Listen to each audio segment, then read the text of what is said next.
Indtil 1917 var Rusland under det autokratiske styre af zaren, også kendt som kejseren, hvor magten var koncentreret i zarens hænder. Dette betød, at zaren bestemte og styrede alene, hvilket skabte en dyb kløft mellem det regerende regime og den brede befolkning. Livet i Rusland på dette tidspunkt var præget af økonomisk elendighed og social nød, især for de ca. 85% af befolkningen, der levede som bønder på landet. Disse bønder levede under hårdt arbejde og levede i ekstrem fattigdom, hvor de ofte kæmpede for at få enderne til at mødes. Den sidste zar i Rusland, Nicholas II, var en konservativ mand, hvis styre var præget af politisk undertrykkelse og manglende reformer.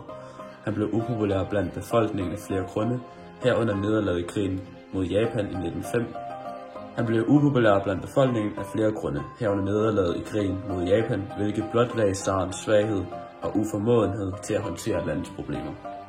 I 1905 kulminerede utilfredsheden i et stort oprør blandt arbejderklassen, der krævede bedre arbejdsvilkår og politiske reformer. Denne begivenhed, kendt som 1905-revolutionen eller den blodige søndag, blev brutalt slået ned af zarens tropper, men det forstærkede kun befolkningens utilfredshed og ønske om forandring. Politisk var Rusland præget af en opdeling mellem forskellige partier, hvor det centrale parti og det socialdemokratiske parti, der var delt i to fraktioner, bolsjeviks, som var de mere revolutionære, og mensjeviks, som var lidt mere moderate. Den russiske revolution i 1917 blev derfor drevet af en blanding af økonomisk nød, politisk undertrykkelse og ønsket om forandring blandt befolkningen, der var nået til bristepunktet.